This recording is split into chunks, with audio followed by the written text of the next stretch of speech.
I'm Steve Butler with Port Jervis Deer Park Television, and I have the great pleasure of sitting with two internationally known and certainly well-recognized professional artists who will be displaying a collection of their works here at the R.H. Smith Mercantile in the center of downtown Port Jervis. Also with me today is Ann Rogers, who is the owner, manager, host, guest, event coordinator for the gallery itself. There will be an opening reception for this show that will be a collection of the works of JoAnne and Joe, and that will be on Saturday, November 1st from 6 to 9 p.m. Admission is free. So come on down. I know you'll enjoy meeting the artists and seeing their amazing work. And if you haven't been in this facility before, into the mercantile space, come on down because this is a work of art in itself. Without any further ado, let's meet the artist and the proprietor. Good afternoon, everybody. How are you? Absolutely fabulous, Brody. Absolutely fabulous. DiMaggio, JoAnne Kalish, and Ann Rogers, the proprietor and owner. And thank you, Ann, for allowing us to shoot down here today. Great, super. How long have you two guys been in this area? I know your art career is long and varied, and we could probably talk for most of the afternoon on that. But basic rule of thumb is don't lie. You know, you really shouldn't lie, because if you lie and you're my age, you can't remember the lie, and then you're in a lot of trouble. So I would tell people, well, we've been here 10 years. And then I go, well, we've been here 20 years. We left New York in 1999, so it's maybe a little bit more than 20. It's 30 years? I don't know. Yeah. A long time. A long time. A long time. Who would have thunk it? And who would have thunk it? Yeah. You know, the old... That's the way I look at it. One of the old standing jokes years ago was that Port Jervis was because I used to ask people when I interviewed other people, how'd you get here? And they said, well, this was the end of the line. I had nowhere else to go unless I turned around and went back. So I ended up in Port Jervis. People that are coming from New York said, how I get there? I said, take the train to the end of the line and walk across the street, and you're here at this magnificent gallery. Yeah. And how did you two guys meet? I know you mentioned to me, JoAnne, that you met Joe when you were 19. How did you meet? What was the... I can tell there's going to be a good story here. Well, we worked together. We were working for Nikon at the time.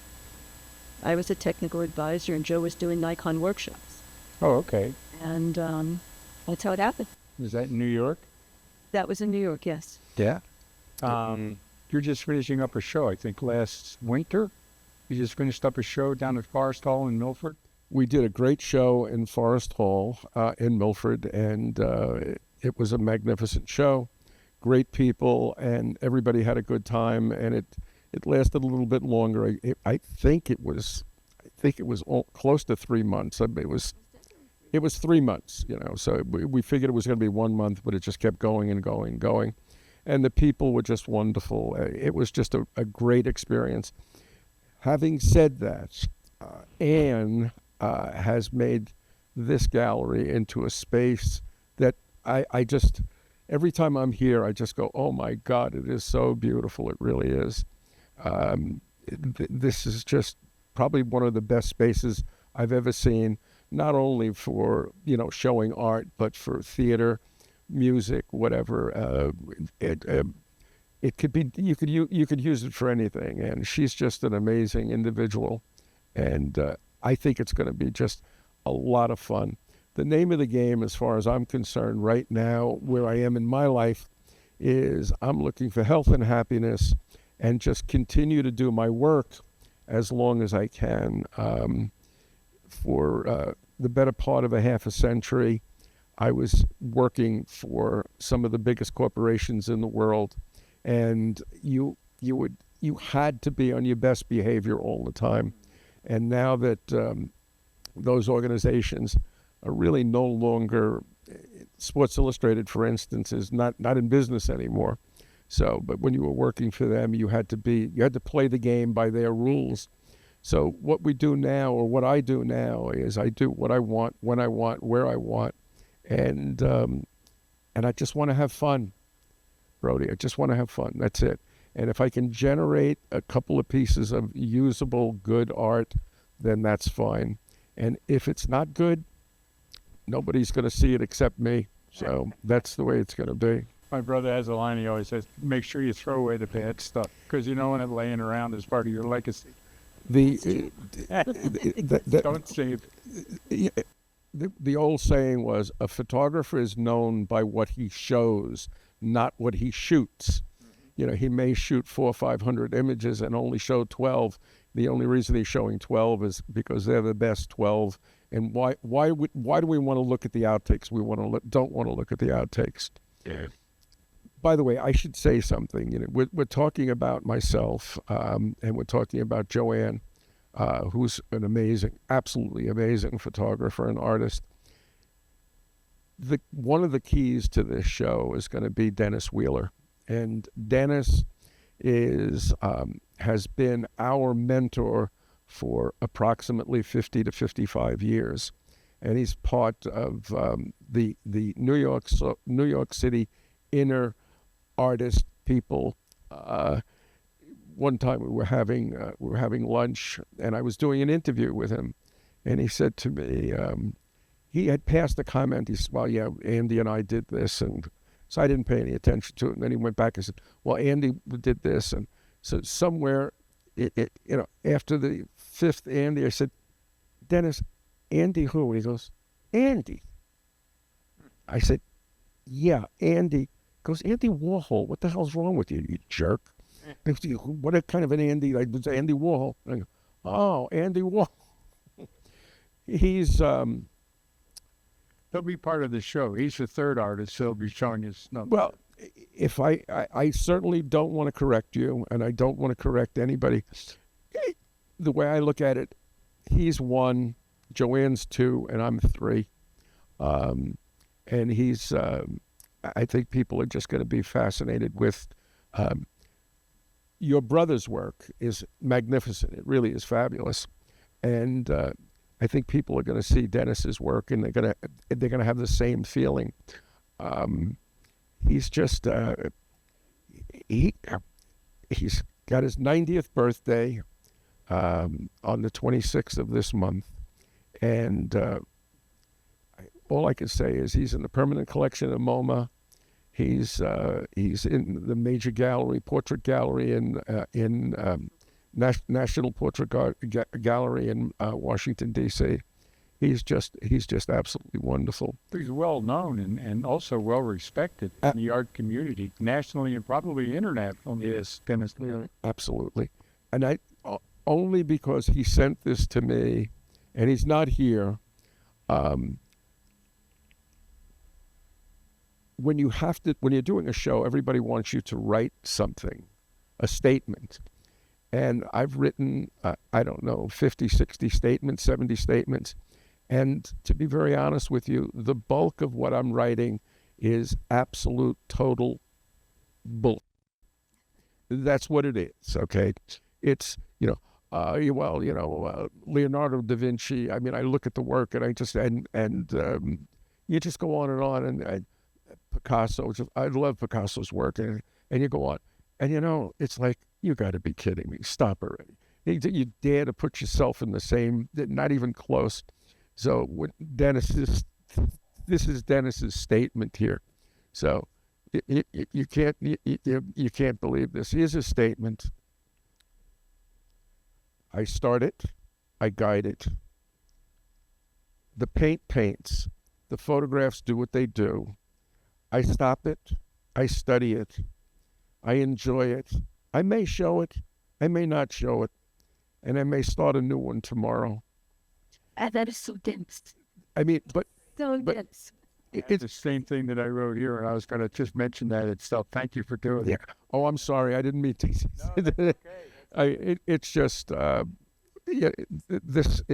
people are just going to freak out. I mean, he's just wonderful. And when it comes, there isn't anything about art that he doesn't know. I mean, to this day, you would think that after studying with him for over 50 years, I'd know a lot. And what I'm actually learning is I know a little bit, and there's so much more to learn, and especially with the new technology. Yeah. The new technology, when this came out in 99, I despised it. And I said that as far as I'm concerned, I was weaned on black and white film, and all I'm going to do is I'm not going to recognize this garbage. This is trash. Give me a break. I'm not going to be bothered with this stuff. And now I'm not only bothered with it, but I can't. We gave away 800 rolls of film to the Cuban photographers in Havana because it's like gold. It's like solid gold. Is that old Ektachrome? It was Tri-X. Okay. Tri-X, and we did give them some Ektachrome. There was no use in giving them Kodachrome because they had no way of processing Kodachrome, but they could process Tri-X or Pan-X and stuff like that, black and white. And I look back at it now, and my assistants now leave us and go to Manhattan, and what's the first thing they do is they buy a film camera, and they go out and spend $20 for a roll of film, and maybe $20 to process it, and another $10 to make a scan. And I just scratch my head and I go, "You've got to be kidding me!" But it's amazing what's happened. And if you think of photography, that it started in 1838 and didn't get popular until about 1888. And if you think about it, we're talking about it's 120 years old. And what it has happened in the last 8 years compared to the, let's say, 1838 to that point, it was like, that was just like one little hair. And now it exploded with the new technology. And what we're using to photograph us today and to the sound, if you wanted to do this 50 years ago, it would probably cost somewhere in the neighborhood of $300,000 to get it properly done. So, time for me to shut up. When was the last time you guys were in a dark room? Speaking of new technology. Okay, I got a phone call from the director of HBO, and she said to me, "I need you for a week." Now, when you're a freelance photographer and somebody said they want you for a week, that's the equivalent of saying, "My God, I just hit the lotto," getting paid for either 5 consecutive days or 7 consecutive days. It doesn't get better than that. You're used to getting a day here, a day there, so on and so forth. So I said, "Yeah, I'm ready. Where are we going?" She goes, "New York." I said, "We're going to shoot in New York." "Fine. What are we going to shoot?" "No, we're not going to shoot anything." I said, "What do you mean we're not going to shoot anything?" "I need you to teach the photo staff of HBO photography." So I said, "Let me see if I understand this.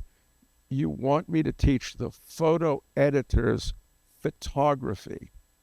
She said, "Yes." I said, "Something is not right here." I said, "They're the photo editors. They know photography." "No, they don't." Because we bring them up from other parts of HBO, and some of them could be secretaries, some of them could be writers, but they really don't. There were 15 of them, but they just really didn't have the level. They didn't know what the words meant.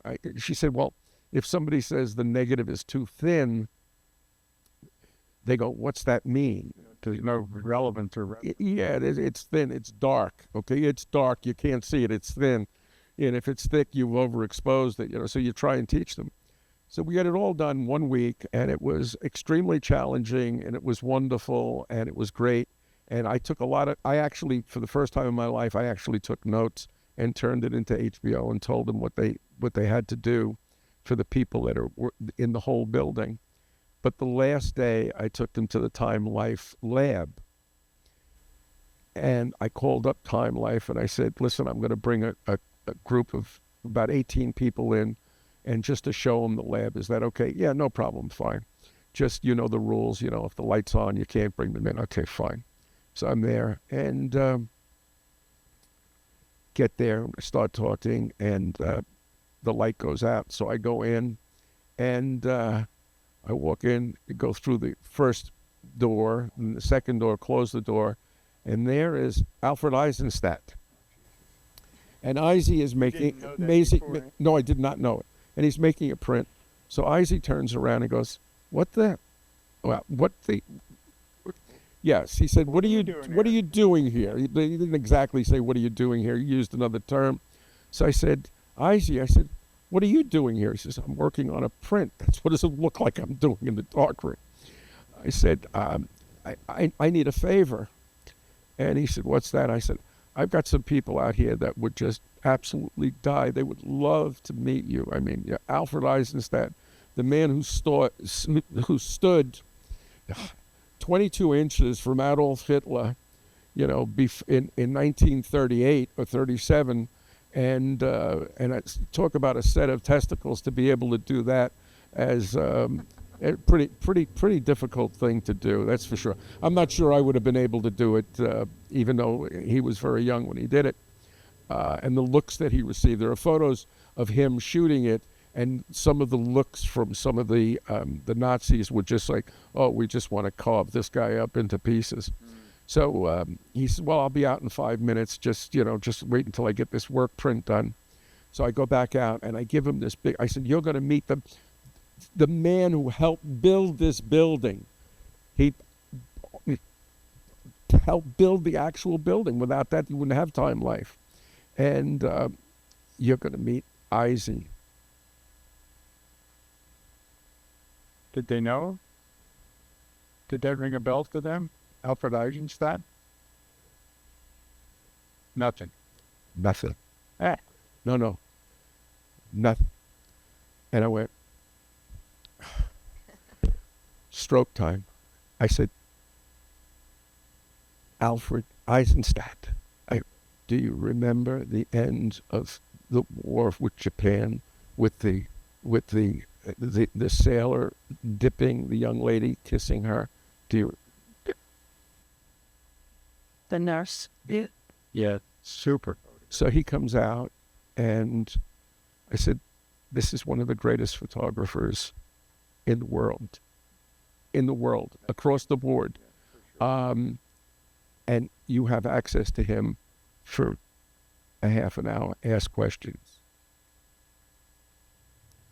I stood there and I asked about 15 questions.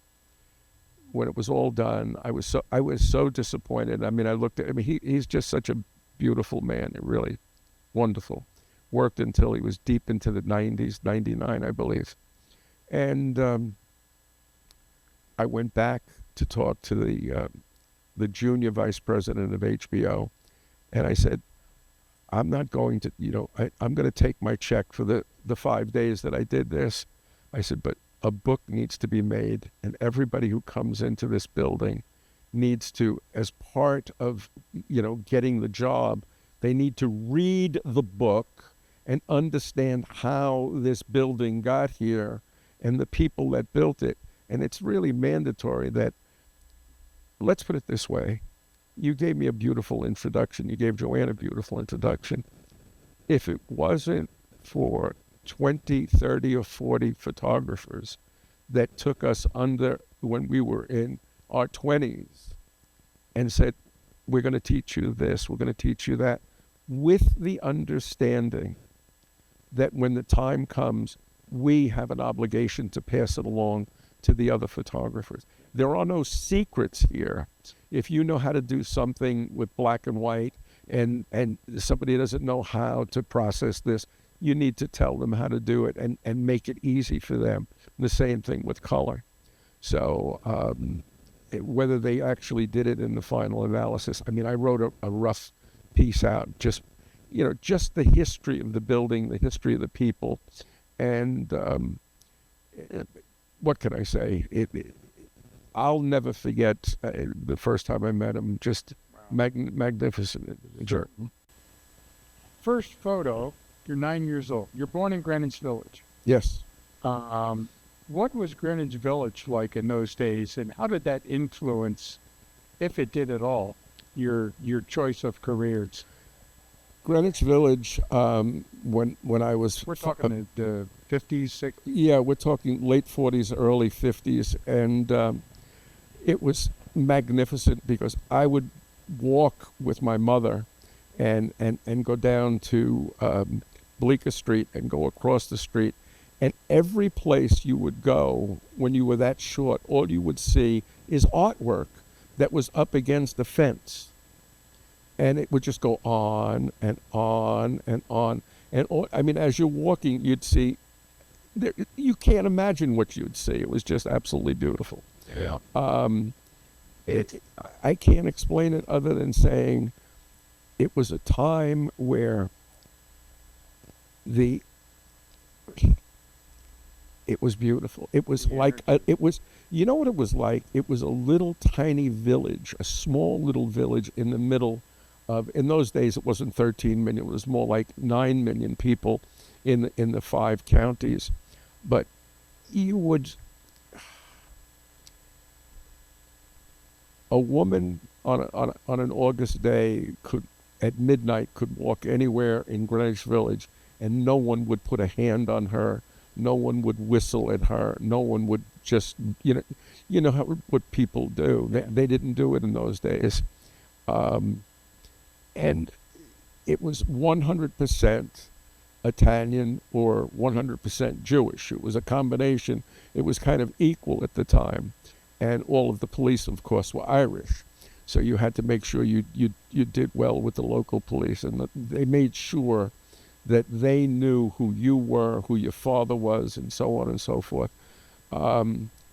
Magnificent, beautiful, and lovely. I wouldn't have traded for anything.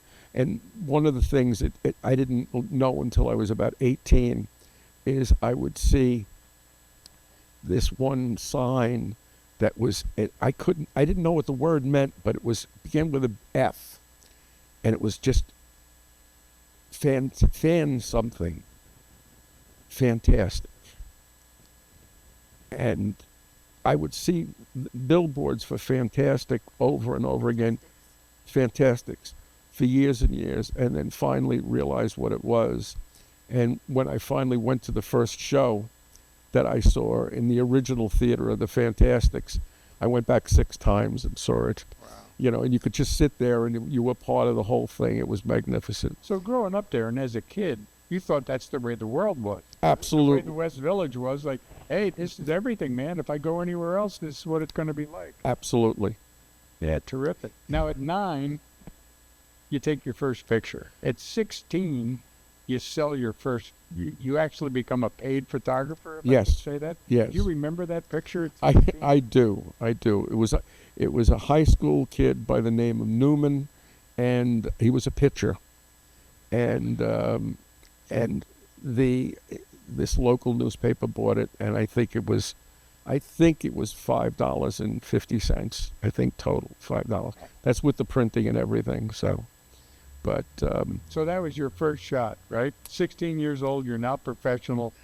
Now, then what happened? You know, for 50 years. well, then I went to college to teach history, and thought I was doing my student teaching, and realized that this is not what I wanted to do. So I made a very conscious decision that photography was going to be part of my life and the integral part of my life. And it was not the easiest decision in the world to make because my dad was a school teacher, and he got his. I went to his college graduation after the war at NYU, and then he got his master's and he got his doctorate. So he wasn't particularly happy, but at the end, he's just said, well, he did okay. He did okay. That's like telling your parents you're going to become an actor. Yeah. You know, where's the steady money? Yeah, You know, exactly. I mean, that's not a career. That's a fantasy. Well, if you want steady money, you do not want to go into the business of photography. That you don't want to do. If you want to love something, if you want to be able to communicate with people, If you want to do, important things and then beautiful things with a camera, that's what you should do. And you can't, money is not going to be the criteria. It really won't. It's it just doesn't work that way. Let's put it this way: there was a point of time where it was held, it was held up here, and writers were up here, and photographers and artists, and now it's totally different because the new camera is, this is King. King is quality.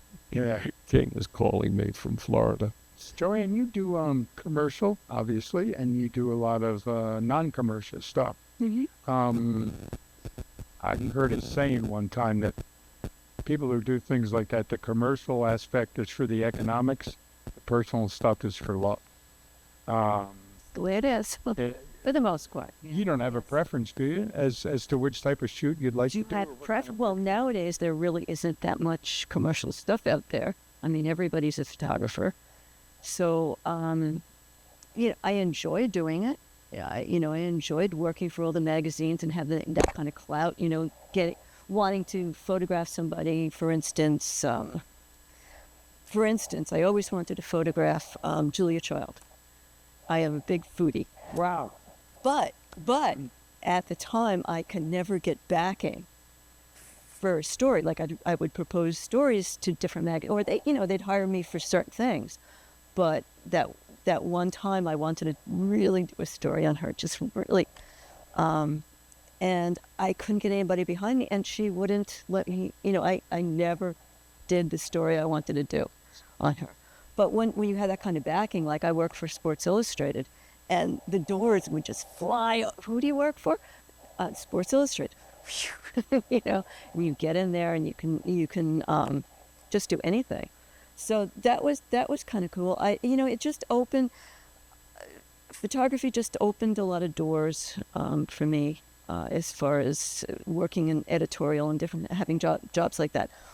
I enjoy doing advertising even more.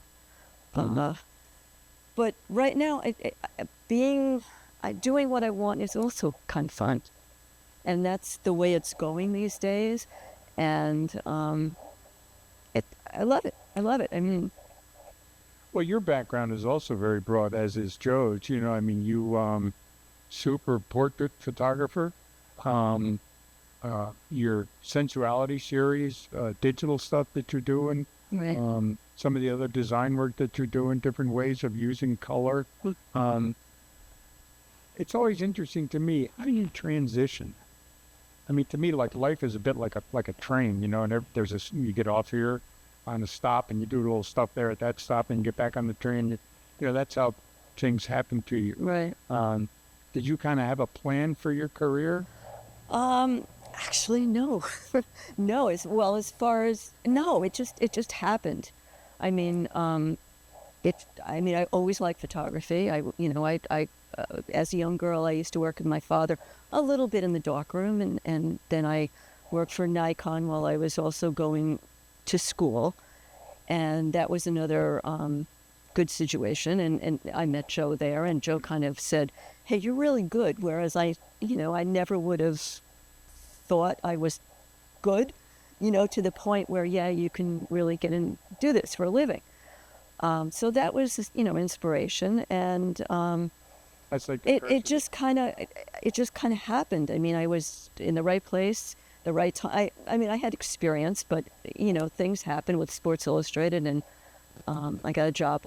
I photographed the Long Beach Grand Prix. Yes. And I was Mario Andretti. Yes, and I was. I got a great shot, and I was the only photographer in the entire place that got a whole motor series of a near fatal shunt. And got a funny story. Got a really funny story. As we were leaving, we usually this is in Long Beach. Long Beach. Joe was there as well. Okay. And I was at the start of the race. The first corner as they were coming around. And Joe went long this time, and I went short. I went wide. I was doing the corner. And I got the series. And after the race, as we were leaving, and we were leaving with I was leaving with Joe, another photographer, and they had made an announcement about the near fate, the shunt that happened in the first turn. And Joe said, "Did you see that? I didn't even see it." And Michael said, I didn't see it." And I went, "Yeah, I got the whole thing." And the two of them like locked eyes and went, "Huh?" What? I mean, I just sounded like, I got the whole thing. And shortly afterwards, at the time we were shooting Ektachrome, and we had like maybe 20, 30 rolls of film because we were there for like 3 days for the qualifications and everything else. Yeah. And there was a lot of film, little slide boxes that we went through. We went to a local lab and got our film developed like an hour later. And the first box I opened had the whole jump series. And I went, "See?" And the two of them the two of them could not believe it. So they said, "You have to call Sports Illustrated." And I was like, "What?" "What?" And I did. And they wound up Learjetting the photos back to Sports Illustrated. And I got it in the magazine. And that's how I got my foot in the door there. And they later used it for the Year in Pictures. Yes, it made the cover of the Year in Pictures. And they used to tease Joe about that I worked for Sports Illustrated before. But it got my foot in the door, and I had, a number of other assignments for them. But it was good. That is great. So it happened. It happened like that. Yeah, it's almost kind of whimsical in a way, isn't it? How it just happened. But it was great to see the guys' faces. Yeah. It was, Now, was that the first moment that you felt that you were good enough to show that you could share your work with other people? Because sometimes the curse of a creator is that you're so adverse to putting yourself out there, and that first feeling that this is good enough. I mean, this is quality stuff. People want to see my work. Was that it? Was that Sports Illustrated thing, or was I think that was definitely a good point, in my career. I don't remember thinking about that much. I just kind of did it. I did it because I enjoyed doing it, but I'm trying to think. I don't really remember how many assignments I had. Like a little bit here and a little bit there, but like nothing much. Nothing much. Do you remember anything? One of the things that I talked about Dennis being number one as far as the show is concerned, and JoAnne being number two. JoAnne has a tremendous talent. She really does. And she has a large talent. She also has something else. She has a very small ego. And she very rarely, tells people what she's done. But she was the first woman to be, for Sports Illustrated, to be at the Indianapolis 500. Women were not allowed to be, shooting the Indianapolis 500. She was the first woman to do that. She was the first woman to be in the say the word, Joe. You can say the word. I know you can say the word. In the Madison Square Garden, photographing the Rangers in the penalty box. You're in the penalty box. There's no glass in front of you, and pucks are going by. Sticks guys are crashing into the board. And she was the first woman to do that. And she had so many firsts that it was absolutely ridiculous. And the guys at SI, she was at SI 18 months before I was, even though I was 8 years older than she was. And they would tease me, when I was still working in the business, but I wasn't working for SI. And they'd say, "Oh, yeah, here comes Joe. Yeah, he's hanging on JoAnne's coattails," And that was kind of fun. I bet. Did you enjoy that? I enjoyed it. It kind of puffed you up a little bit more. But Joe Come on, Joe. Joe was good about it. Yeah. He was good about it. Can you grab my bag, Joe? The day that she made this photograph, what she forgets to tell you is that it was about 100 degrees that day, and there were 1,500 photographers covering. This is the first race in Long Beach. So she's there, and we had to pick a place. And there were 4 or 5 guys from Sports Illustrated who were being paid to be there. She wasn't paid by Sports Illustrated to be there for that. And she decides that this is where she wants to go. And I said, "There's a pretty good spot. I think I'm going to go right here." So she sets up, I set up, and 3 hours before the event, so you can't go to the bathroom. You can't. Kind of have to shape up, get to there's, position. There's no bathroom. Don't eat, There's, don't drink, there's nothing you could do. Yeah, you don't eat. If you're lucky, if you had a Hershey bar or a, that's about it. And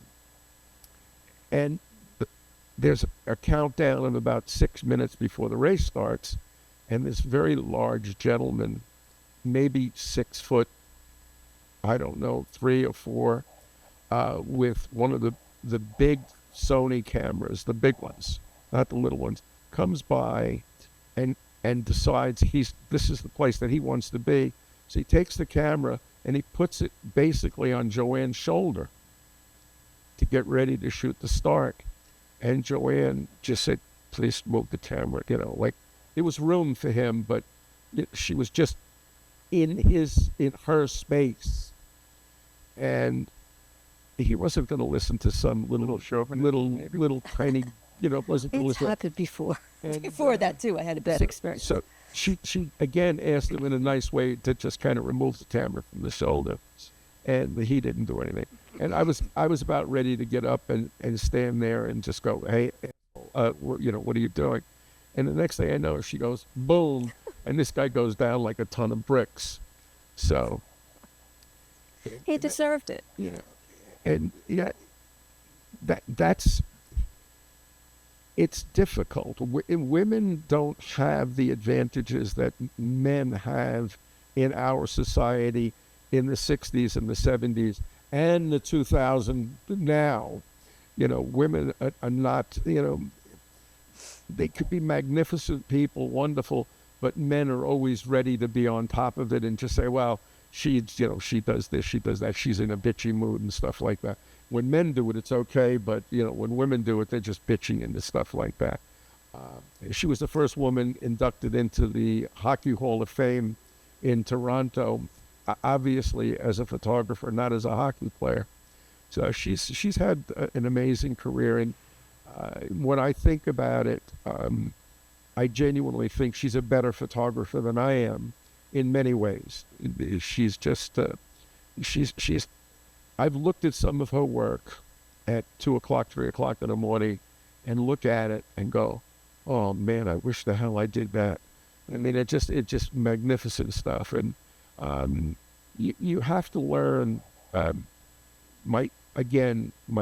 Most of my teachers when I was 26, 27, 28, 29 were 55, 60, and 70 years old.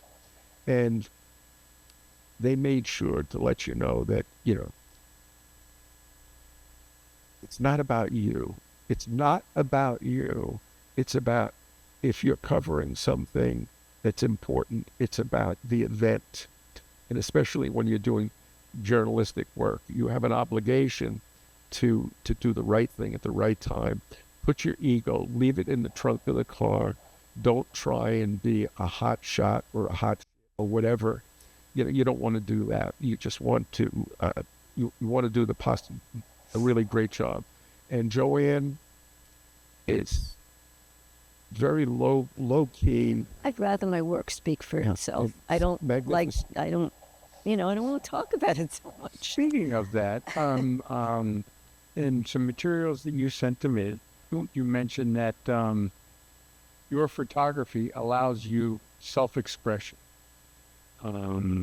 There's an old saying that in every creative piece, there's a small piece of the artist in there somewhere. How do you think your work says, "Hi, I'm JoAnne Kalish"? Oh my goodness, that I don't know. I mean, I just try to interject or have something me about it, that shows. I try to come up with some. I don't know how to say this. Have some sort of style and just have some sort of little twist that I would put in there to recognize my particular style. I don't know. I don't know how else to say it. I look at your work and I think the pastels speak to a certain sensitivity, and I think that has to be part of the artist. I mean, as you create that piece, just the selection of colors or what you're going to do to that piece. But that to me just spoke of almost the subtleness, those pictures that are than you're in your pastels. Well, absolutely. It's just, and it's a totally different style or subject that I've ever, I've never photographed things like that. You know, I mean, I've always liked to do still lifes and, Portraiture? of course, portrait. I love portraiture. And portraiture of, especially artists. I like to do portraits of artists. So, yeah, portraiture is very important to me as well. I don't think, and correct me if I'm wrong, I'm not an artist. I live with one. I know one, so to speak. But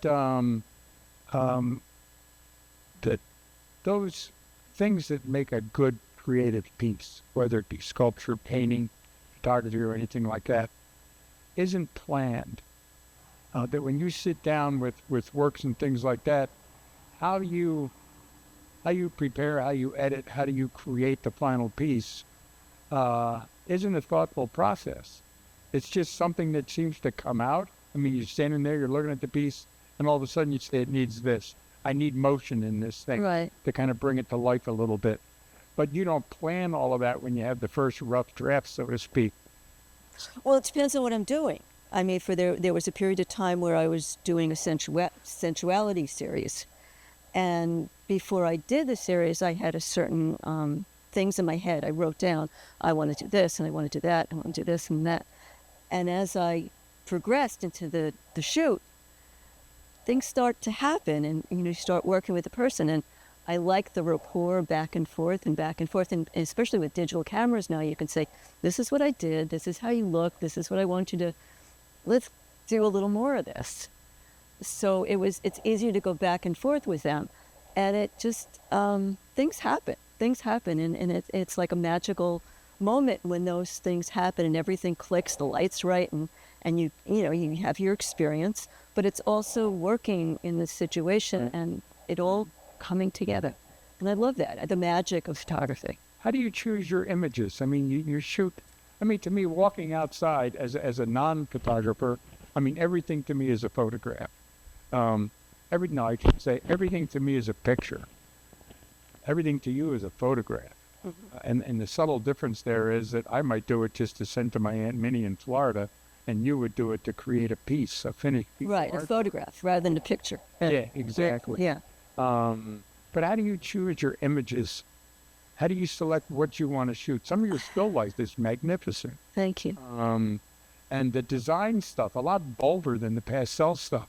But what gets you from one genre, so to speak, to the next one, or you just kind of... I don't know. I've just been playing lately. It's just taken me different places. I'm just trying to come up with a series that I can, kind of get my teeth into and start working with. And as far as like my sensuality series, I kind of started to lose models. Everybody was interested in, people were interested in working with me.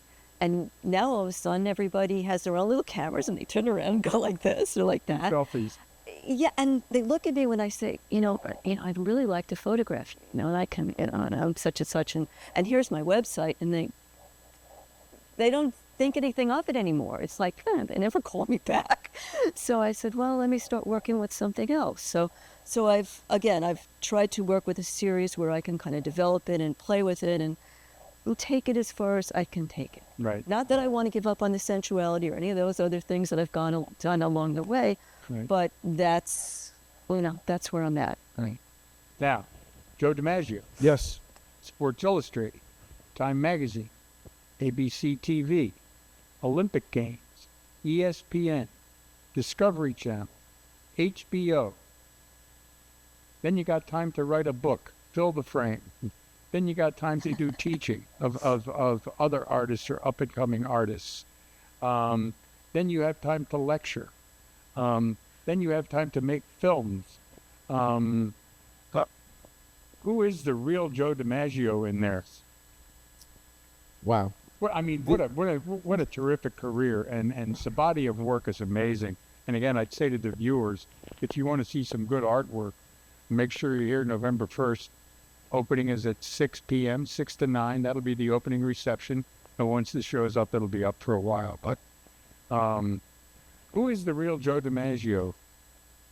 I should ask JoAnne. The I have what's known in the business of having a big mouth. That means I shoot my mouth off when I should really be quiet. And anybody who wants to get me to shut up, if they want me to shut up, all they have to do is ask me one question. What do you do? Yeah.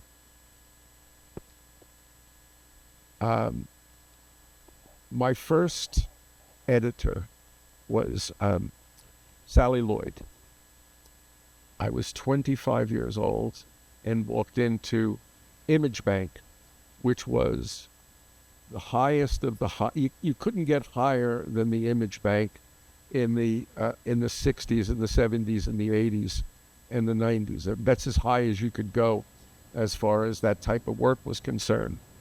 And Sally, I expected everybody to go, no, we don't want you. And they said, sure. The president of the stock of Image Bank, when he signed me, said, let me show you this. And he handed me a check for $88,000 that was written to Pete Turner for his photograph, and he made $88,000 for it. And he said, if you want to be like this, you're going to have to produce. And after working with Sally for a total of 35, 40 years as my editor, she said something that when I'm on my deathbed, I will remember. And by the way, I told her, when she told me this, I said, you're wrong. She said, I'm looking at your new stuff, and it is 20 years ahead of everybody else. And I said, Sally, I think I'm 20 years behind everybody else. I don't think I'm ahead of everybody else. I think I'm behind. And I genuinely, I mean that. I really do. You can't, no matter what. There was a period of time when I genuinely believed I knew everything there was about photography. Everything. That's the time to quit. And then I realized that I knew nothing, zero, bupkis. And today, people, the kids come to me and say, how do we do this? How do they do it? And I said, well, this is the way I did it. No, that's the way you do it with film. How are you going to do it with a digital camera? And you realize that the new technology requires a whole new brain way of actually thinking. Yeah. And again, when it hit in 99, 2000, I thought it was terrible. I mean, you can't believe in God anymore because you're going to use this and that and the other thing. I was like, digital, you need film. You need something to go into the dark room with and process. So it's, if nothing else, I'm learning to relearn everything. And I'm taking photographs that I took when I was 13, and I'm going back and looking at a photograph. I just showed JoAnne some photos that I took in 1967, and they were horrendous. They were vile, they were terrible, and they were disgusting. And I'm looking, and I decided to show it to my physical therapist, and he looks at me and he goes, that's Sam Huff. And I go, yeah, because I was photographing the Giants. But technically, the photography was disgusting. It was terrible. It was everything I was trying to teach these people. I didn't know myself because I was too damn young. So it allows you just to continue to learn. Every day you learn more and more and more and more. And that's the beautiful part about being part of, in this particular case, photography, art, whatever it is. I paint now. I was a failed painter as a kid. When I say failed, I mean garbage, trash, and today I do it not for anybody in this room. I do it for myself, and the bulk of it, if reality, when I step back, I go, garbage goes in the garbage. Just get rid of it. I went over to look at Ben's work, and then I looked at some other things, and saw some stuff, and I went, wow, this is fabulous. This is really beautiful stuff. We went to an opening last night, and we saw some oil on paper, and I had never seen oil on paper before. Oil on canvas I had seen, but not on paper. And it was magnificent. So the thing that you want to do is you want to keep your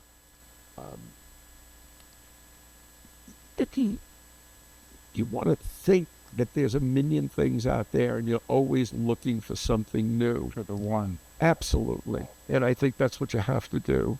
And that's the way I feel. Yeah. My brother once said to me, he said he stopped doing painting because he was a silversmith initially, then a painter, and then ultimately into heavier sculpture stuff. Still has a lot of painting.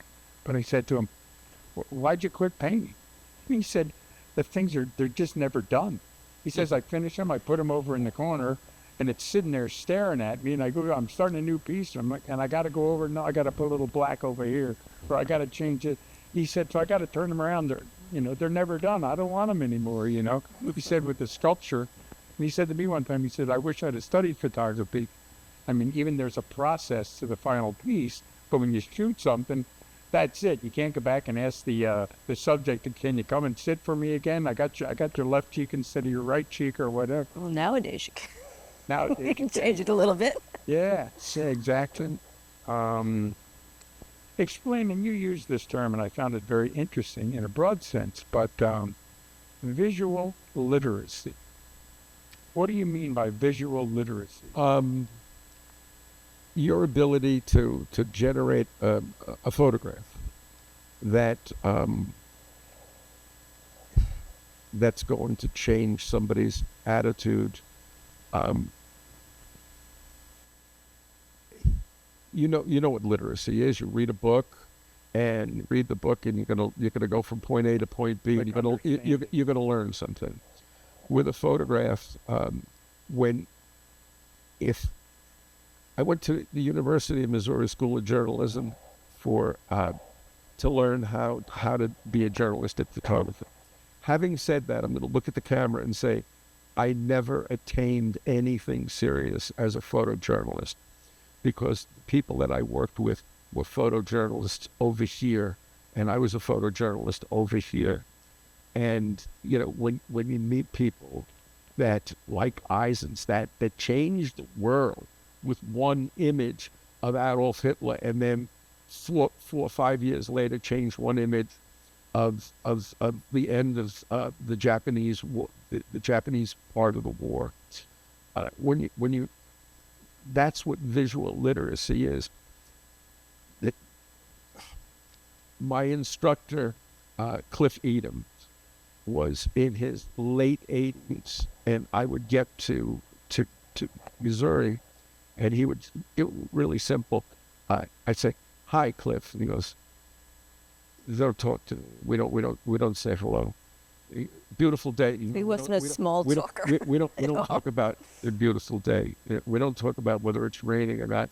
But the only thing, you had 20 of the greatest editors from Life magazine, Look magazine, Saturday Evening Post, Time magazine. They were your instructors. And you would go there, and it would be, I was rejected 1 year, never made it. Then I applied another year, never made it. The third year, the fourth year I made it. And you go there, and photographers of people who have been in the business a long time would be at the workshop there, and the next morning they were gone. Or they break out crying. They just leave. They get on a plane and they fly back to New York. It was very intense. It was very... Because visual literacy, they hand you 3 rolls of film. Okay, you have a camera, your camera, 3 rolls of film. They say, okay, Now you need to do a picture story with the 3 rolls of film. And God help you if you use more than 2 rolls. If you use more than 2 rolls, boy, you better do it. This better be the greatest story you've ever seen. And if you're going to do the story and the photograph is somebody going like this, that was one image. If the second one you went like this, no. It has to be one image, end of discussion, and not sit there and go through 36 images of just bull. And you had to learn how to do that. And it was, I have to tell you, frightening, especially when you're looking at some of the number one talent in the world. This is not the United States, this is the world. I mean, these people are coming from all over the world. And it was just, and to this day, you know, you look back and you still see these people. Out of my group, I mean, I think there are only 3 left that are still on the planet. So, but he did a beautiful job. Visual literacy, I don't use the S word. I don't like the S word. I don't like subject. If you're going to photograph a tree, call it a tree. If you're going to photograph a bottle, call it a bottle. If you're going to photograph a woman, call her a woman, or by her first name or her whole name. But I found this little girl who was about 4 years old, and her name was Yvonne. And Yvonne's mother went to an outhouse, and she went to the bathroom and out popped Yvonne. She didn't know she was pregnant. So in not knowing she was pregnant, what happened was no vitamins, no prenatal, nothing, 0. And Yvonne was absolutely so beautiful. She could not hear, and she could not see very well. She couldn't hear at all. She couldn't speak at all. She could see a little bit, but not a lot. And I could understand the part of seeing, because I lost the vision in this eye when I was between 3 and 4 years old. I lost this eye, so I only have one eye. And people say, well, how can you be a photographer? So used to one eye, what the hell, it doesn't make anything. So, you know, I'm looking at Yvonne and realizing that she was controlling everything. And it was just so beautiful. So, and to this day, I mean, right now, every minute I'm looking for the original negatives and I can't find them. It was also about the nurse that was taking care of Yvonne as well, that developed a relationship with this little girl and would take her back to the farm. She lived on a farm, and she would take her back on the weekends, you know, and spend that little extra time with her and everything. I happened to be there. We were seeing each other at the time, and they let me come to the class, and I couldn't use a camera, you know, but I went through the whole class with Joe, or the whole experience, and it was a great, really great experience. Yeah. And he really, the stuff he did was so beautiful. He really knocked it out of the park, I thought. I you see, thank you, but I disagree. I didn't do anything. I showed up. I showed But you up. saw something. He researched the story.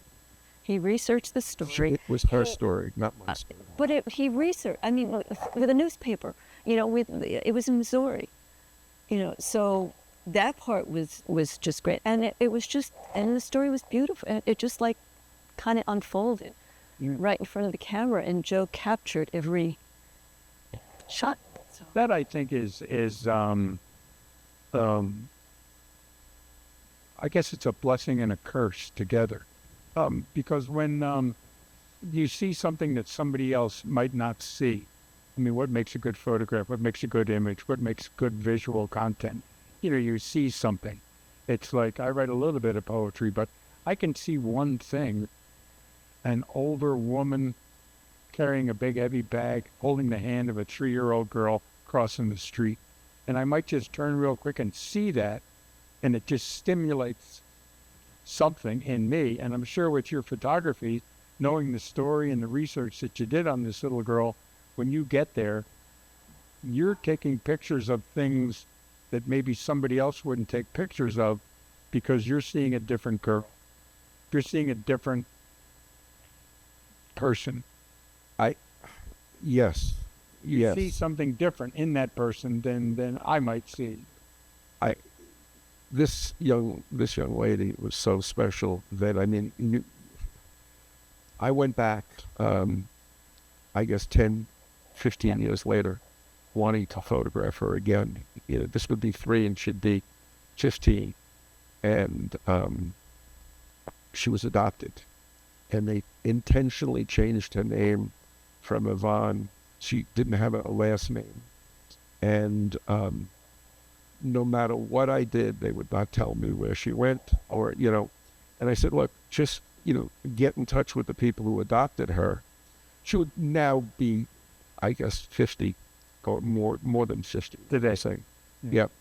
And it just to go back and see her as a grown woman, I think that part would be really beautiful. But no matter what I've done, I actually had a friend of mine who's a detective, and he said, no, he says, this is something I can't help you with.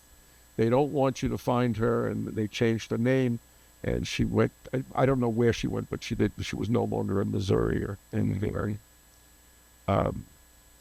It's a beautiful way of expressing yourself, and people really should.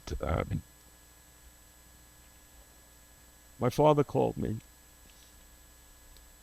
He called me up, and he said, "Hi, you have any photos of Grandma?" I said, "Excuse me?" He said, "Do you have any photos of Grandma?" And the first thing I say, Grandma died. And she died. And that's when we're going to look for photographs of Grandma. You don't want to wait until Grandma dies, to get the photos of Grandma. You don't want to do that. And the visual literacy is your ability to make a photograph with the understanding, and I believe it was Kodak. I think Kodak said, the stick was, a stop in time, a second in time that you stop some things. And you don't realize how important those things that you stop can be. It's some of it just changes the world. It really does. Especially the people, the consummate professionals. It's a great means of expressing yourself. So that's where visual literacy comes from. And it's history. I mean, there is a visual history of events, people in their lives, as you said, because it's almost like you can create a chronology, so to speak. Here was this little girl when she was 3, and that you could have gotten back to her at 12, maybe at 15. Now, if you could find her at 50, and just that chronology is a story in and of itself. Without words, it's a pictorial representation of life in that. Brody, I can't believe you said that. Without words. That's what they would say. The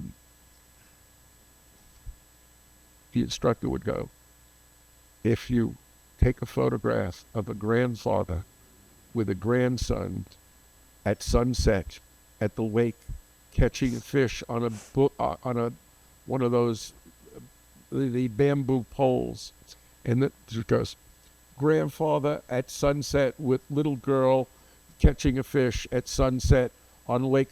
If you need the words, throw the photo out. Yeah. It didn't work. Yeah. It didn't work. You don't need all of that gobbledygook. It tells its own story. Exactly. Yeah. But then you hit the nail on the head. That old picture's worth 1,000 words. It's gone. That's right. They don't use that anymore. That's old school. Let's talk just for a minute. I know I don't want to go too long. I'm impressed with both of your works, and I've looked at Dennis's stuff, and it's absolutely amazing. And again, I'd say to the public out there, to the viewers, don't forget, November 1st, 6 to 9 p.m. for the opening reception. Ann will be here. JoAnne will be here. Joe will be here. Hopefully Dennis will be Dennis here. will be here. But you will see some of the finest visual objects of art that you've ever seen in your life. And let me just kind of use that to jump into portraiture. What does Mike Tyson mean to you? Wow. Mike, You took the picture of Mike Tyson, well, the photograph. I have to tell you, there was a little bit of luck involved in it, and people have said that to me. Oh, that must have been lucky. I got permission through the lawyers and through all of the personnel on Mike Tyson to photograph him at the Plaza Hotel at approximately 5 a.m. in the morning. So we set up, I had to do 3 different covers for 3 different publications, one in Italy, one in Spain, and one in the United States. So, but you couldn't do the same shot over and over again because people want different shots. So he shows up, and we got there about 3 o'clock, but our Babysitter? thank you. Our babysitter was not available, so we had to take our, I guess, 3-year-old or 2-year-old son with us in one of those little bassinet things at 1 o'clock in the morning to get to the Plaza Hotel to set everything up. And so we put him down, and I'm setting up the lights, get everything done, and we have 1 hour to photograph Mike to the 3 covers. 1 hour. And we had this in writing. I mean, so this wasn't an accident.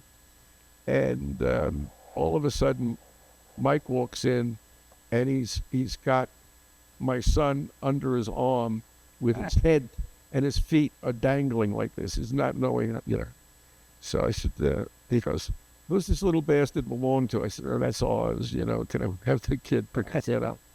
So he gave he gave Dylan back to JoAnne, and you mark everything off like it's Hollywood, where you want somebody to stand on the tape.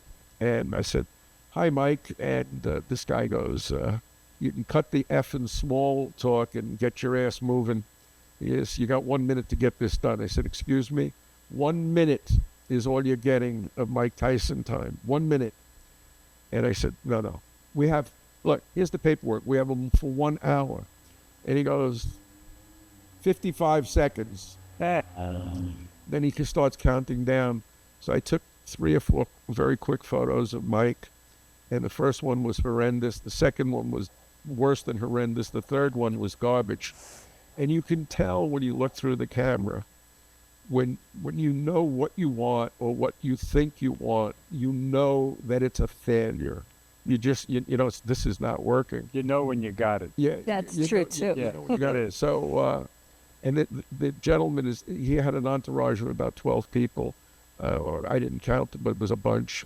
And this guy is counting the 38 seconds left, And I looked at him, I said, Mike, how upset are you that what's his name? What was his name? Michael Spinks didn't show up for the shoot. He goes, I'm effing really pissed. I said, well, how pissed are you, Mike? He goes, I'm really pissed. I said, but I mean, how pissed are you? You keep saying you're pissed, but I don't see you being pissed. And he goes, I could scream. I said, then scream. And he screamed. And made the face. And he made that photo. And that was black and white too. It was done.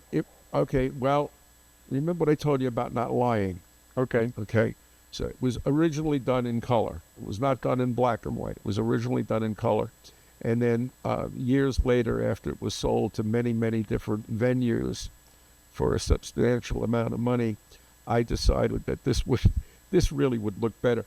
That for that 38 seconds, I said minutes, 38 seconds, it really should have been done with, another camera in black and white, because those were film days, and obviously I think it was 1979, 1980, I think.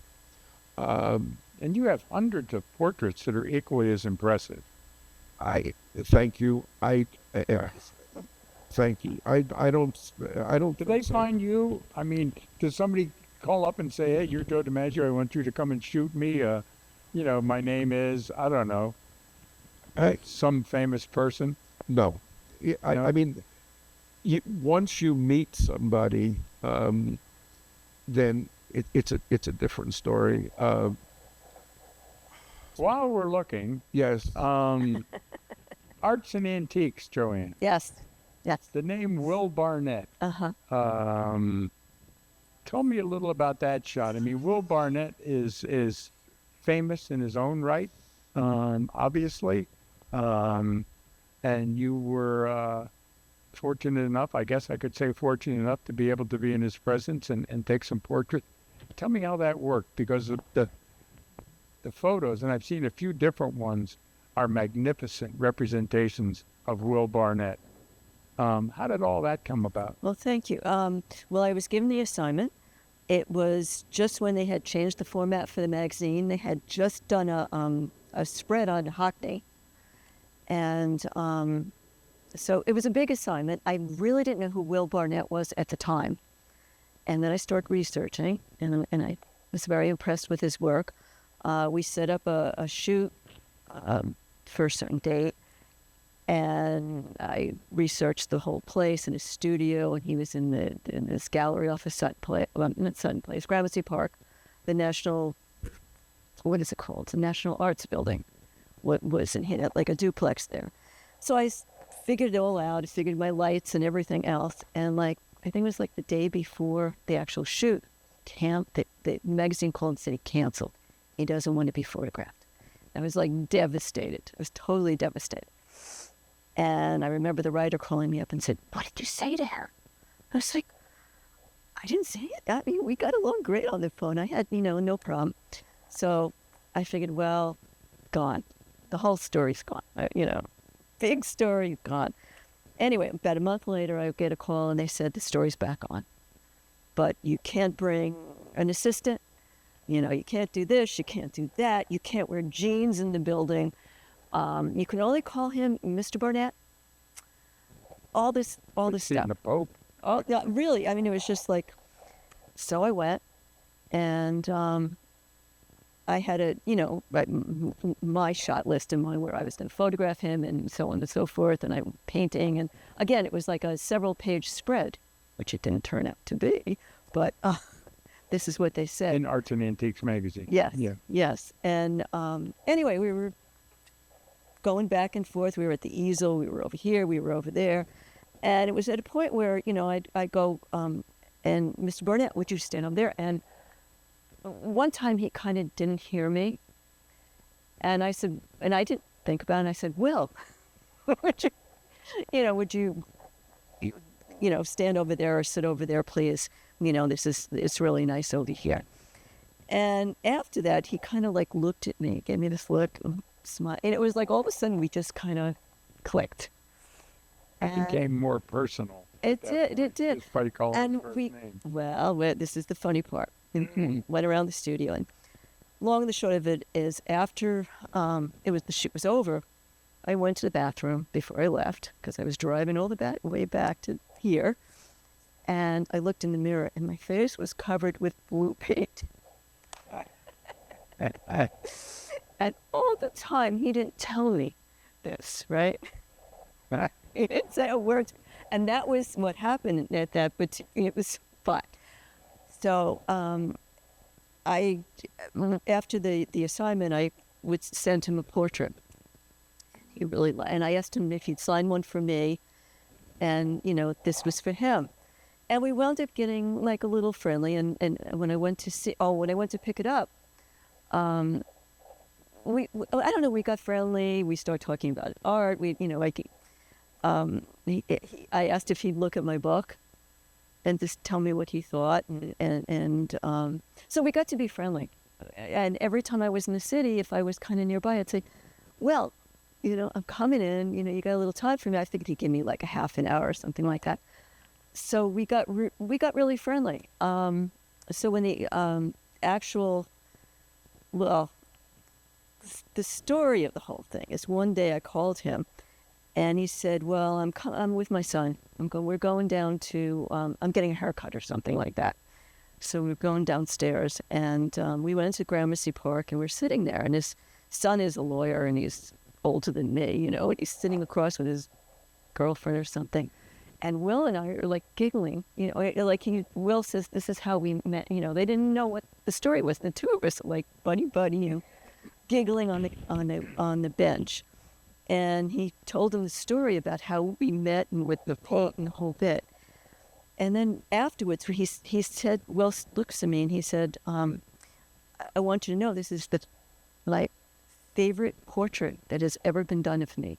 He said, and over the years, I've been photographed by so many famous portrait photographers, and most recently, Albert who? Am I saying his name right? Millman. I'm just blanking out here. But anyway, and I went and I was like, he said, I want, if it's okay with you, I'd like my portrait to be your portrait shown with my work wherever my work is shown. And I was like, it's like that. And it was great. It was great. And it has been. I mean, he called us one night for New Year's. I mean, I was always blown away when he called. He was 101. Yeah, well, at the time he was, I think, 98, 97, 96 when I photographed him. But I mean, he called me like call us for New Year's, and I was blown away. I mean, that was crazy. That was crazy. I mean, we got to be really, really close.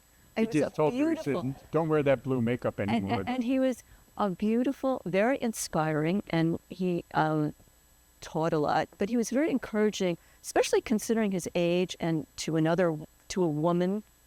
And he was just always very encouraging for my artwork, and he was lovely. He was absolutely, and every time I'd hang up with him or see him, I would walk out with a smile on my face like this. I was like on cloud nine.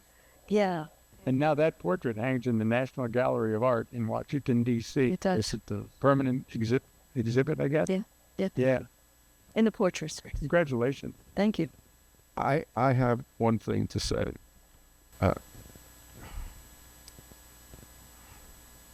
He invited us to lunch one day, and we're having lunch, and JoAnne was having a glass of wine, and she excused herself to go to the ladies' room. And I was sitting there with Will, and he looks at me and he goes, you know, I really love JoAnne. And I said, I know you love JoAnne. I love JoAnne too. I said, that makes us, we're brothers under the skin. We both love JoAnne. He goes, Don, yeah, I really love her. I said, I've already figured this out, Will. I really love her. I said, I only have one eye, but I still can see. I can love. Yes. But it was, absolutely beautiful. Really beautiful relationship. Magnificent. Amazing. I'm going to look it up only because I have to. And there's Ann. Thank you. Oh my God, look at it. Bud Schulberg. Bud Schulberg. There we go. So I went to photograph Bud, and you very quickly have to learn everything. I mean, he just was one of the greatest writers of all time, and he's another one. We go out to dinner. And now watch me get this wrong too. Oh boy. And we're talking. And when he talks, you don't say a word. You just sit there like this and you listen. Because again, he was 20 plus years older than I was. And he said, yeah, he says, every time, we'd go out and we'd party with I did it again. Bud Schulberg's friends.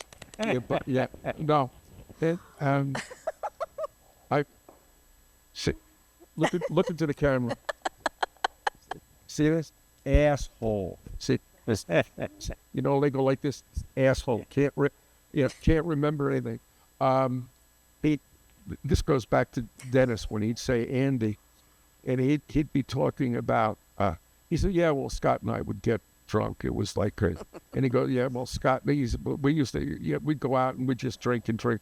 So finally, I'd be sitting there and I go, "Scott who?" And he goes, Scott, F. Scott Fitzgerald, you jerk. Don't you know who the hell I'm talking about? And I'm going, huh? Oh, you mean F. Scott Fitzgerald? They were buddies. What's the great Gatsby Fitzgerald? Yeah, That F. yeah, Scott yeah, Fitzgerald? that's Scott Fitzgerald. So it's, and this goes back to, do you ever get close to the people? But he'd call me up and say, well, it's 4th of July, come to my house for party. So you'd go to the Hamptons and you'd be looking there and there'd be Frank Sinatra, and over there would be Truman Capote. And I mean, you're looking at all of these people and go, oh my God, this is like pretty amazing. Basquiat. No, he was not there. He was Basquiat was not there, no. Yeah, that's amazing. I mean, for the viewers, again, the body of work is just astounding. And it's all super stuff. And you must be very, very proud of all of it. Favorite piece? Dumb question to ask an artist. Favorite piece? Do you have one? You have one that you want to make sure that your heirs get that nobody sells on the market? Wow. That's not for sale. Well, I mean, my Will Barnett piece, but Yes. I mean, that's my favorite one. That's your favorite I one? mean, that I just The, loved them. Well, the story, too, is part Yeah. of the charm of the portrait. Yeah. I have one piece that has never sold, and I don't make it. I don't go out of my way to try and sell it. It was done outside of the Museum of Modern Art on a Sunday, and it was an interesting day, and it was a man walking down the street with the Sunday New York Times. When the Sunday New York Times, you needed two hands to lift it up. Then now it's so small it looks like a regular newspaper. It doesn't, they don't put that into it anymore. But that piece, if that doesn't wind up in MoMA, I'm going to consider my career a total failure as applicable to that. So. That's part of your bucket list, right? You want 12 permanent pieces at MoMA? Well, There's one. Dennis kind of looks at me and goes, and he goes, yeah. He says, you're going to be maybe a little disappointed when that happens because it's not what you think. Yeah, I mean, the goal was at one point to get 12 pieces in MoMA before I die. And you do certain things. 90% of everything that I've ever done was not done just for money. And that includes the journalistic stuff. You put in more time than you were actually, that you had to make it as good as possible. And but you want to generate something that's going to have some legs to it. And you look at David, it was done in 1378, and it is today, it's still it's as important as anything else, or the Last Supper or something like that. I mean, you look at the Sistine Chapel, and we've seen that a bunch of times before they redid it. You can't, obviously, I can't put myself in the category of those artists, and I wouldn't dream to do that. You just want to have something left over that I think that's important. Well, to the extent that, your life's work. I mean, somebody says, who's Joe DiMaggio? Who's JoAnne Kalish? Somebody should bring out a big book or invite you to a basement that's got, but to the extent that that's the history, all those photographs, all of those paintings, whatever, that's like a history of who that was. So your great-grandchildren say, Joe DiMaggio was my great-great-grandfather. Who was he? Well, here's his life, but it's just pictures. Again, we're back to that, art is historical, the historical aspect to different art. And it'd be neat to have all of them on a piece of film that you could just shoot individual images and say, here's Grandpa, here's Grandma. Here they are. They were 22. But that's what they did, and we were talking before the show started. That's what they did in Cambridge.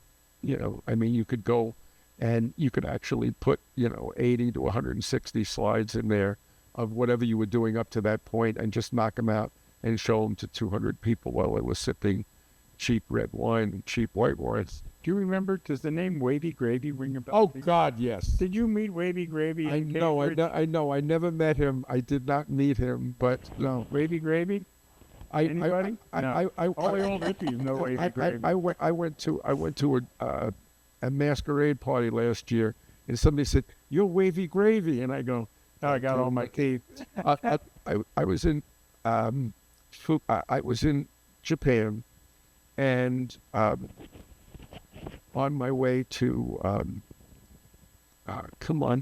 Hiroshima, and kids came up to me like this. There were about 20 or 30 kids that were really small kids like this with pens and piece of paper. Go, Cherry, sign for me, Cherry. I'm going, what the hell? What are they talking about? Cherry Garcia, sign for me. So I signed Cherry Garcia autographs for about 20 minutes. Wavy Gravy, just for the viewers, was the founder of the original hog farm, which was a bunch of hippies back in the 60s who had, they lived on they had their own area where they lived and everything. If you watch the Woodstock film, the Woodstock concert up in Bethel here, Wavy Gravy is in there about 15 times talking about, don't take the brown acid, stay with Don't take the brown acid. but they had a place where if you're having a bad trip, you're right. But they became an international phenomena with just these big microbuses or these big school buses, all painted up psychedelically. And there was a big following. We saw them in Germany. Wow. But my brother Ben remembers when he was with the Orson Welles Film School that they came into Cambridge. And there was about 15 of them in this bus. And they were going to do some kind of film thing or some kind of slide presentation or whatever. They all slept. A couple of them slept in the bus. Most of them slept right in the studio on the floor. This was not a financially clever endeavor by any means. But, we could go on forever.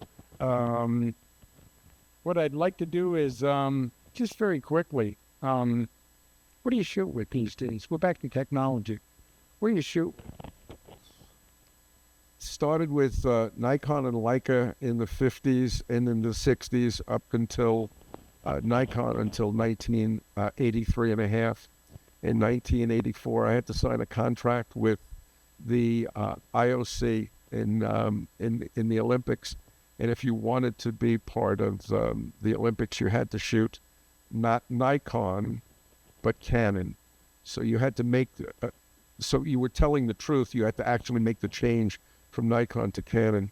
So in 1983, so we shot the Olympics in 84 with Canon, and we couldn't use Kodak film. We had to use Fuji film. So we had it was a major change. And then we kept Canon. I kept Canon until approximately 8 years ago. And then I made a change to Fuji and went from Fuji to Sony. Well, it's pretty much Fuji. we did. And then and now I've standardized on Sony because its ability to, let's put it this way, there isn't anything I can't do with this one little tiny camera. I mean, if I want to shoot a feature film, I could shoot a feature film with it, very similar to the black that's over there. I mean, it's a magnificent camera. So, but I'm now a Sony guy, and absolutely love it. Same. I don't know if I love it. It's a good camera. Do you carry cameras with you? Do you have a camera in your pocket? We used to carry cameras all the time. I mean, something might just But, appear. people look at you funny when you have a camera on your back these days. It's like you're like, You're a you dinosaur. stand out. Yeah. What, you don't have a cell phone? It's like, yes, exactly. Okay. So we don't carry them like we did before. How have computers changed the nature of visual art? I mean, a painter can paint, but to a painter who paints, there's a marriage between the canvas, the paint, the brushes, or the hands, or whatever article you're using to paint that. But it's kind of, you can grab it, you can actually feel it, today there's so much being done electronically on computers, you know, that, I mean, my brother Ben would say, that's not art. You know, that's not art, what you guys are doing on those computers. I mean, you can't touch it. You can't feel it. There's no marriage between the two of you, or at least a strong relationship between the two of you. You know, do you find that to be true? Well, I think that the computer does a lot of things, different things. I mean, I still love.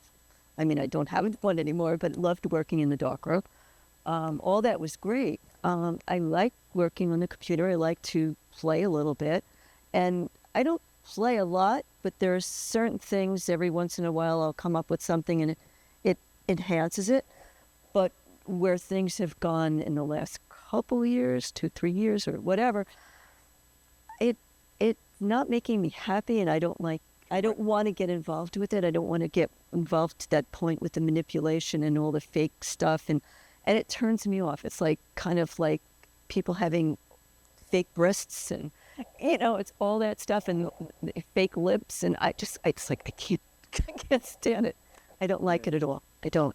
Well, but there's certain things that you can do now, and it's fun. It's like little things. Certain things work with certain photographs. do you edit many of your photographs? Do you add things to it? Do you Not well, not really. I mean, create a certain feel to the picture? once in a while, but it depends. Again, each photograph is different, and what you want to do with it or bring to it, or it depends. It depends. But I can't say I use a certain technique for everything, or change that much. Right.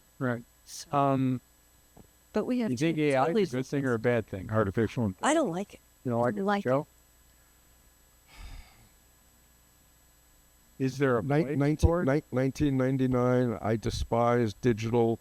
I didn't want any part of this. I was a film guy, black and white. Go screw yourself. This is the way it's going to be. So now, fast forward 25 years, 26 years, I did use AI on a project that I did for a client. It was a very strange. It was extremely strange. I had to take 560 photographs that were approximately this big. They were about that big. They were wallet-size images that were done really poorly. They were done they were not done properly. The poor photographer who shot it, and how I know he had this problem because I had this problem in 1970, 77. I started, when you photograph a person, the only part of the body that has to be sharp are the eyes. If you're going to take a photo of a man or a woman or a child, everything can be soft, but the eyes have to be sharp. And this photographer, I believe that, I still believe that today, I would look at my work and I would get the ear sharp and the eyes would be soft. And that's called back focusing. You think you're focusing on the eye, but you're actually focusing on the back of the ear. And so And just that distance makes a difference. oh God, night and day, it was like the end of the world. So they gave me these images, and I said, it would be better just to redo everything because we can't go back 25 years. Half of the people are dead, so you need to do this. So I did it. And as I was doing it, I bought an AI program. And I put them into the AI program. And much to my surprise, it worked very, very well for that type of a situation. Would I like to do it on your portrait today? No. I would rather do your portrait, okay, and make it right in the camera. And if it's not right in the camera, redo it again until it is right in the camera. But to just take it and then I don't want to say butcher it, but the client loved it. And the end of the story is the client loved it. The client paid the bill. So shut up, DiMaggio. It worked. So I mean, I still have the program. I haven't used it. I haven't used it since, about a year now since I actually did this project. So it's I the problem, the way I see it, is we intentionally hire young people, 16, 17, 18, 19, and 20. And people say, why do you do that? Because I want to know what they're thinking, what they're listening to, what they're visually, when I sent you the images, the videos, my assistant said to me, it's got to be under 30 seconds. Nobody's going to want to watch anything that's 30 seconds. That's it. So, I mean, I'd have to cut stuff back from 4 minutes down to 15 seconds or 30 seconds. See, no matter what happens, the new people coming up are going to do what they do. I know really great photographers in California that, I'm talking people that had somewhere in the neighborhood about 40 or 50 covers for Fortune magazine, sold all his equipment, and he bought three of these things. He bought two, what is it? iPhone 14. No, he bought two of these and one of the other brand, and he's retired, but that's how he does it now. He can do video with one, still with another, portraits with another. So, I mean, you know what?